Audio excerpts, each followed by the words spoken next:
जय हिंद फ्रेंड्स। ମୁଁ ଦେଖିଛି ବହୁତ ଗାର୍ଡିଆନ ମାନେ ତାଙ୍କ ପିଲାଙ୍କୁ କୁଆଡ଼େ ବି ବାହାରକୁ ଛାଡ଼ୁନାହାନ୍ତି। ଏକିଟିଆ ଯାଆନି, ବିପଦ ଅଛି ଏବଂ ସେମାନେ କୋଉଠିକି ବୁଲିବା ପାଇଁ ଛାଡ଼ନ୍ତିନି। କୌଣସି ଜାଗାକୁ ସେମାନେ ଛାଡ଼ନ୍ତିନି ଯେ କ'ଣ ପାଇଁ ଯିବୁ, ପାଠ ପଢ଼ୁନୁ, କ'ଣ ଦେଖିବୁ ତୁ, ଏମିତି ସବୁ କଥାବାର୍ତ୍ତା କରନ୍ତି। କିନ୍ତୁ ସେମାନେ ଜାଣିପାରନ୍ତି ନାହିଁ ଯେ ପାଠଠାରୁ ଷାଠଟା ନିହାତି ଶିଖିବା ଦରକାର। ପାଠ ମାର ରଖିଦେଲେ ଆମେ ବ୍ୟାଗରେ ପୂରେଇକି ତାକୁ ବ୍ୟାଙ୍କରେ ନେଇକି ରଖିଦେବାନି ଟଙ୍କା ଭଳିଆ। ଯଦି ଆପଣଙ୍କ ପାଖରେ ଷାଠ ଥିବ ନା ତାହେଲେ ଏହାକୁ ଆଗକୁ ଏଇଟା ଗୋଟେ ଇନଭେଷ୍ଟମେଣ୍ଟ। ଷାଠଟା ହେଉଛି ଗୋଟେ ଇନଭେଷ୍ଟମେଣ୍ଟ। କମ୍ୟୁନିକେସନ୍ ସ୍କିଲ୍ ହଉ କିମ୍ବା ଯେକୌଣସି ଆପଣଙ୍କର ବଡି ଲାଙ୍ଗୁଏଜ ହଉ କିମ୍ବା ଆପଣଙ୍କର କିଭଳି କଥା କହିପାରୁଛ ଟ୍ରିକ୍ ହଉ, ଯଦି ଆପଣ ଏଗୁଡ଼ାକ ଶିଖି ନେଉଛନ୍ତି କିନ୍ତୁ ଆପଣଙ୍କର ମାର୍କ କମ୍ ରହୁଛି ନା, ତାହେଲେ ଏଗୁଡ଼ାକୁ ଆପଣଙ୍କୁ ଯଦି ଭବିଷ୍ୟତରେ ଲଢ଼ିବା ପାଇଁ ଗୋଟେ କନଫିଡେନ୍ସ ଦେବ।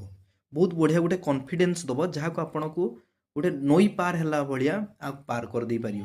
ଆପଣ ଜାଣିପାରିବେ ନାହିଁ ଯେ ଏହା ଆପଣଙ୍କୁ ଗୋଟେ ବଡ଼ ବିପଦରୁ ଉଦ୍ଧାର କରୁଛି ବୋଲି। କିନ୍ତୁ ଆମର ଗାର୍ଡିଆନ ମାନେ ଏହା ନ ବୁଝିକି କେବଳ ପିଲାମାନଙ୍କୁ କ'ଣ ପାଇଁ ପଠାଉଛନ୍ତି, ପାଠ ପଢ଼ିବା ପାଇଁ ଏଇଥିପାଇଁ ପଠାଉଛନ୍ତି ଯେ ମାର୍କ ଆଣ।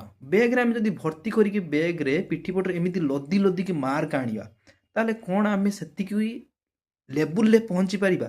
ଯେଉଁ ପିଲାମାନେ ମାର୍କ ଆଣୁନାହାନ୍ତି କିନ୍ତୁ ପର୍ସନାଲିଟି ତାଙ୍କର ବଢ଼ିଆ ଅଛି। ତେଣୁ ଗାର୍ଡିଆନ ମାନେ ଆପଣମାନେ ବି ବୁଝନ୍ତୁ, ପିଲାମାନଙ୍କୁ ଛାଡ଼ନ୍ତୁ ଆଉଟ୍ ନଲେଜ ବହୁତ ଜାଣିବା ପାଇଁ। ଦେଶ ଦୁନିଆ ବିଷୟରେ କ'ଣ ହେଉଛି ନ୍ୟୁଜ୍ ପଢ଼ନ୍ତୁ।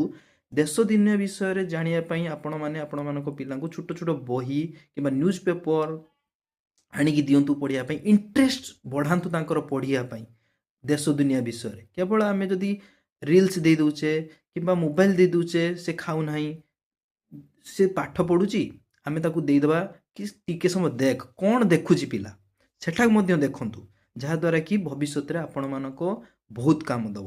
Thank you. ଜୟ ହିନ୍ଦ।